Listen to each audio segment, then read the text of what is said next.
क्या क्वेश्चन है, what is stack data structure, discuss its application in recursion. पहले ये पार्ट देखते हैं। स्टैक क्या है? एक लिस्ट ऑफ एलिमेंट है in which an element may be inserted और deleted only at one end. पहले थ्योरी से नहीं, पहले प्रैक्टिकली समझ लेते हैं। जैसे मान ले ये है, एक सेकेंड, मान लें हमारे पास एक सेट है। सेट ऐसे होता है, क्यू ऐसे होता है जिसमें दोनों एंड ओपन होते हैं, स्टैक में वन एंड ओपन होता है। जो ये एंड होता है उसको हम क्या कहते हैं? Top and. इसमें ये वाला भी टॉप एंड होता है, ये वाला भी। ठीक है। इसमें क्या है, स्टैक में हम इंसर्शन और डिलीशन क्या है, सिर्फ एक एंड से कर सकते हैं। या तो इंसर्ट कर सकते हैं यहाँ से, या फिर डिलीट कर सकते हैं। इंसर्ट या फिर डिलीट।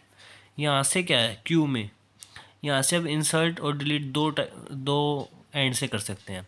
तो वही लिखा है, a stack is a list of element in which an element may be inserted और deleted only at one end. मतलब एक एंड से सिर्फ हम वो निकाल सकते हैं या फिर इंसर्ट कर सकते हैं।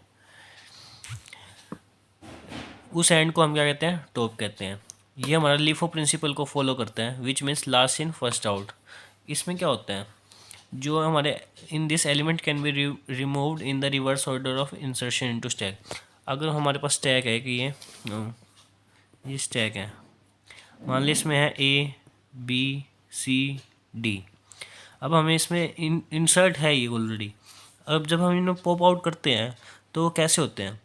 सबसे पहले ये हमने ए बी सी डी ऐसे, पहले ए को, फिर बी को, फिर सी को, फिर डी को। बट जब हम इनको रिमूव करते हैं ना तो ये रिवर्स हो जाते हैं। पहले ऐसे चला, अब ऐसे चलेगा। तो रिवर्स में क्या होता है, यही लिखा है। जब हम इन्हें भाई, in this element can be removed in the reverse order of insertion into stack. जैसे हम इनको इंसर्ट करते हैं स्टैक में, वो रिमूव कैसे होते हैं? रिवर्स ऑर्डर में।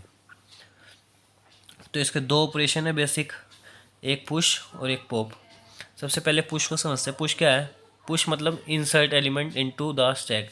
ये लिखना जरूरी है, किस में? इनटू द स्टैक लिखना जरूरी है। ये नहीं सिर्फ टू इंसर्ट एलिमेंट्स, नहीं, इनटू द स्टैक लिखना भी जरूरी है।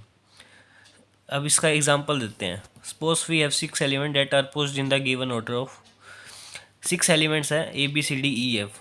ये स्टैक ऐसे बना लो या फिर ऐसे, ऐसे बनाओगे तो लुक अच्छा आएगा, वैसे इससे भी ठीक है।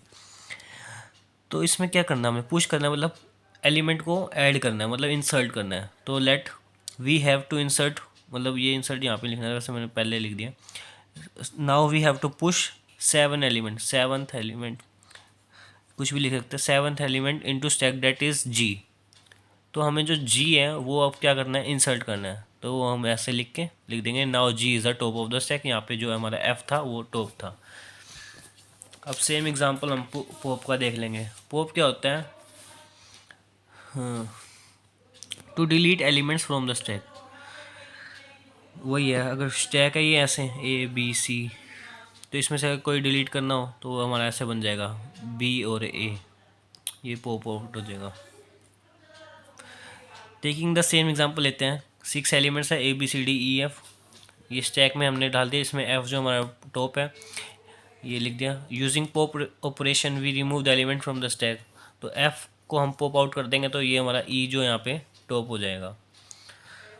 ये सेम लिखा है। और अब इसकी जो स्टैक है उसकी एप्लीकेशन देखते हैं। रिकर्शन में क्या होता है? रिकर्शन क्या होता है? सबसे पहले ये एक ऐसा फंक्शन है, या फिर हम कह सकते हैं एक ऐसा प्रोसीजर है जो खुद को ही बार बार कॉल करता है।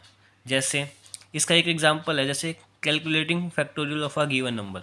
एग्जांपल से समझते हैं तो ज़्यादा अच्छे से आ जाएगा समझ। फैक्टोरियल यूजिंग रिकर्शन, ये याद रखना है, इतना यहाँ से यहाँ तक। ठीक है, हमें ये दिया हुआ है, मतलब दिया नहीं हुआ, ये खुद याद रख लेना अपना। एक कोड है ये, छोटा सा सिंटेक्स है। अब जिसमें मान लिया हमने इस वाले में, अगर हमने थ्री से, वैसे मैंने थ्री से स्टार्टिंग किया कि ज़्यादा लंबा ना हो। अगर मान ले तेरे को लंबा खींचता है तो फाइव से स्टार्ट कर ले, फोर से, जिस तेरी मर्जी है। स्टार्ट किया अगर हमने थ्री से, अगर फैक्टोरियल मतलब एन की वैल्यू है ये थ्री, अगर हमने थ्री लिखा तो ये नॉट इक्वल टू ज़ीरो है, तो हमारे पास ये वाली कंडीशन आएगी। तो अगर हमने थ्री लिखा यहाँ पे, तो जो हमें मिलेगा, इट पुशिज थ्री, एक सेकेंड, तो जो हमें मिलेगा, जैसे हमने यहाँ पे थ्री पुट किया तो थ्री में क्या है, ये सेटिस्फाई नहीं हो तो ये वाला रिटर्न आएगा। तो return n star factorial n minus one. तो क्या होगा, यहाँ पे एन की जगह three star factorial n minus one, n क्या है 3 माइनस वन मतलब 3 और 2, तो 3 स्टार 2, तो ये हमें पुश कर देगा मतलब इंसर्ट कर देगा स्टैक में 3 स्टार 2। अब हमारे पास यहाँ से 2 आया था, तो अब हम इसको 2 से करेंगे, 2 है ये सेटिस्फाई नहीं करेगी तो वापस इस पे आ जाएगा। तो n क्या है 2, यहाँ पे स्टार 2 माइनस वन 1, तो यहाँ पे लिख देंगे 2 स्टार 1 इनटू द स्टैक, ये ऐसे आ जाएगा। ये साथ के साथ लेके चलना है जो भी है, इसमें ये दोनों आएंगे तो फिर 1 आ जाता है हमारे यहाँ से। तो 1 को क्या करेंगे वापस से पुश करेंगे, तो ये वापस से सेटिस्फाई नहीं हो रही एंड तो ये वापस इसमें आ जाएगा 1 फैक्टोरियल ऑफ 1 माइनस वन। अब 1 माइनस वन तो 0 हो गया, पर फैक्टोरियल तो नहीं होगा ना 0 का, इसलिए 1 स्टार 1 ही लेंगे। तो ऐसे यहाँ पे भी 1 स्टार 1, क्योंकि अगर 0 होगा तो वो वापस यहाँ पे आ जाएगा। वैसे 0 अगला केस तो 0 ही लेंगे जब यहाँ से करेंगे ना 1 माइनस वन 0, जो वापस हम लेके जाएंगे। जैसे यहाँ पे देख फैक्टोरियल ऑफ 0 ही लेंगे यहाँ पे तो, पर यहाँ पे इसका फैक्टोरियल नहीं कर सकते ना, यहाँ पे 1 ही लेंगे, क्योंकि अगर मल्टीप्लाई करेंगे तो वो 1 ही हो मतलब रह जाएगा ना। तो फैक्टोरियल ऑफ 0 क्या करेंगे, अब देख फैक्टोरियल ऑफ 0 लिया तो n की वैल्यू क्या होगी 0, तो ये वाला केस सेटिस्फाई होगा, तो रिटर्न में क्या आएगा 1, तो लास्ट में क्या आ गया रिटर्न में 1, तो ये वाला बन गया। अब इसको क्या करना है, पुश कर दिया तो पॉप आउट भी करेंगे, तो पॉप आउट करेंगे तो क्या आएगा 1 सबसे पहले, फिर ये फिर ये फिर ये, ऐसे ही ये क्वेश्चन कंप्लीट हो जाएगा।